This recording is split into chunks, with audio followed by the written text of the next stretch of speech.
Olá, bom dia. Vamos estar fazendo mais um devocional aqui e vamos procurar ser breves, como foi o último, né? Então eu te peço a sua cooperação, a sua compreensão, a sua atenção, né? E o que eu quero dizer é que, primeiro hoje, vamos falar questão de atraso. Nós, às vezes, temos compromissos, nós marcamos horários, nós marcamos na agenda, nós colocamos alertas, relógio, despertador, nós fazemos programações, fazemos de tudo. Se queremos fazer uma viagem, nós fazemos a manutenção do carro quando lembramos, né? Nós fazemos tudo, nos planejamos de toda forma para chegarmos num compromisso sem atrasos. Mas o maior exemplo de atraso humano que nós podemos ter de imediato é casamento, né? Quando a noiva se atrasa, virou normal. O noivo às vezes, os convidados, muitos, padrinhos também. Ou seja, o ser humano tem uma tendência ao atraso. Mas, e aquele que o criou? Pode, por acaso, o Senhor nosso Deus se atrasar para alguma coisa, para um compromisso?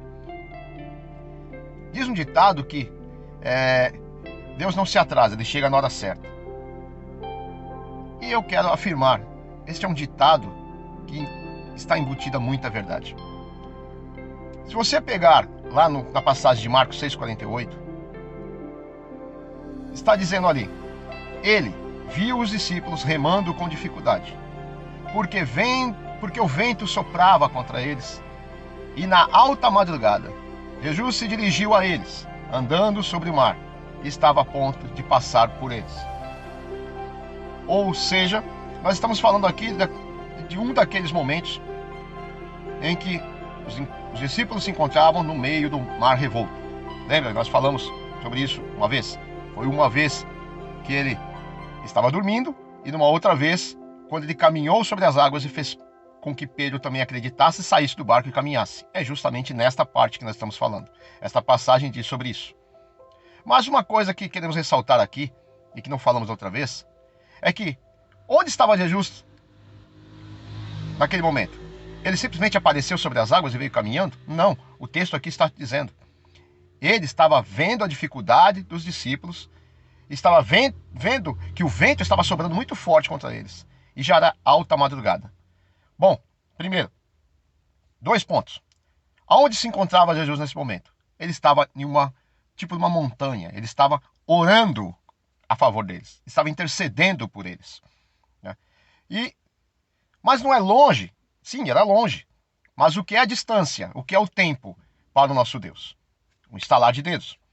Jesus poderia chegar no momento propício, poderia simplesmente se teletransportar para qualquer lugar. Então a distância não dá problema. E aonde eles estavam, com a tempestade, com a neblina, que provavelmente estava sendo em volta, os discípulos não conseguiam ver que ele estava naquela montanha. Mas de onde ele estava, no ponto mais alto, ele conseguiria ver eles lá embaixo. Então, primeiro ponto, Deus está te vendo, ainda que você não veja. E ele chega no momento que precisa. Segundo ponto, era alta madrugada. O que quer dizer isso? Já era princípio do dia, tá? Já estava quase para o sol nascer, ou seja, entre 13 e 6 horas. O final dos horários, antes do dia sair. E é no horário que geralmente mais se indica que as pessoas tenham um momento de falar com Deus. Geralmente é o momento, nesse horário, onde o Espírito Santo nos toca para falarmos com Ele, para termos momentos com Ele, Ele nos desperta, geralmente nesse horário. Não é à toa, é justamente por isso, tá? Mas veja bem, enquanto os discípulos estavam lutando contra aquela forte tempestade lá no mar da Galileia, onde se encontravam, você já sabe agora então que Jesus estava naquela montanha. Ele estava observando. Tá? E ele estava vendo tudo o que estava acontecendo. E ele não estava observando passivamente. Ele estava orando, intercedendo por eles, como eu já disse. E isto é afirmativamente correto dizer. Tá? Os discípulos eles não podiam vê-lo, como eu disse, mas ele estava vendo. Porque Deus vê tudo. Ele é onipotente, onipresente e onisciente. E como nós estamos afirmando aqui, ele estava vendo, estava intercedendo por eles e estava preocupado com eles. Ele estava cuidando deles, ainda que eles não viram ele estava lá, porque ele é onipresente, ele estava lá. A forma corpórea estava na montanha, mas a forma espiritual dele estava presente com eles. E a Bíblia afirma isso, que ele está intercedendo por nós, como estava intercedendo por eles. Jesus intercede por nós até hoje, sabia? Está lá em Romanos 8,34. A Bíblia diz que foi Cristo Jesus que morreu naquela cruz e que ressuscitou e hoje está à direita de Deus, e também intercede por nós. Ou seja, ele está orando por você agora. E veja bem, depois ele estar vendo, né, estar ali vendo toda aquela condição que estava acontecendo com eles, ele decidiu, já é momento de ir até eles. E na alta madrugada, como diz o texto, ele se dirigiu até eles. E era, como eu disse, a última parte da noite, um pouco antes do sol raiar. Significa que os discípulos, eles estiveram praticamente a noite toda lutando contra o mar, lutando contra a tempestade. Praticamente quase que 9 horas de luta. Às vezes a sua luta também parece que está grande. Às vezes a sua luta que você pode estar passando parece que é interminável. Mas lembre-se que a palavra de Deus diz: o choro dura uma noite, mas a alegria vem pela manhã. O período da madrugada estava começando a iniciar. Jesus estava para chegar. Ele é a luz, então ele estava trazendo a luz para acabar com aquelas trevas. Ele é o escape, ele estava trazendo a solução. Mas por que Jesus demorou tanto? Por que já não, quando ele viu, já não tomou uma atitude? Bom, primeiro, vamos entender uma coisa. Deus não se atrasa. Às vezes parece que ele está atrasado. Mas você já parou para pensar que às vezes Jesus pudesse estar esperando que eles esgotassem tudo o que eles pudessem fazer? Todos os seus recursos. Para que depois pudesse agir? E veja, os recursos humanos, como eu tenho dito outro dia e volto a afirmar, não são aqueles que vão solucionar os nossos problemas.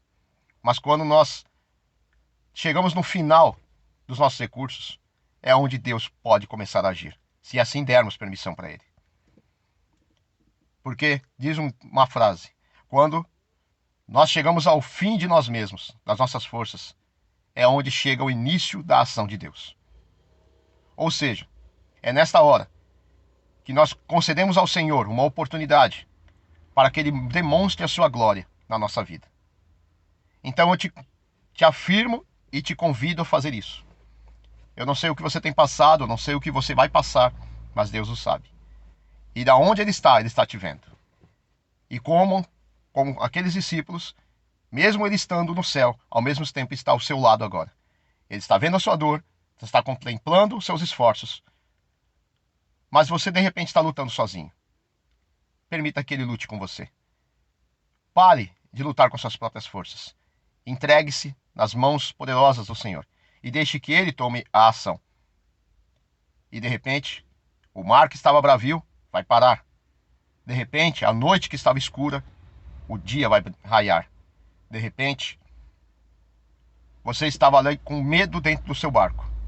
E Ele vai pedir: saia agora da zona de conforto. Caminhe comigo. Caminhe sobre os problemas. E se você manter os olhos nele e não fazer como Pedro, temer uma simples brisa ou um simples balançar das águas sobre os pés, você não vai afundar. E ainda que afunde, Ele estende a sua mão e te tira de lá e te coloca novamente em segurança. É isso que eu quero dizer nessa pequena mensagem para você hoje. O Senhor é tua segurança, teu escape e tua fortaleza. Como sempre, confie no Senhor e faça dele o centro da sua vida. Que Deus te abençoe, que Deus te faça prosperar e te dê toda a paz que o mundo não pode, mas Ele consegue, porque Ele é Deus. Amém? Até a próxima, em nome do Senhor Jesus Cristo.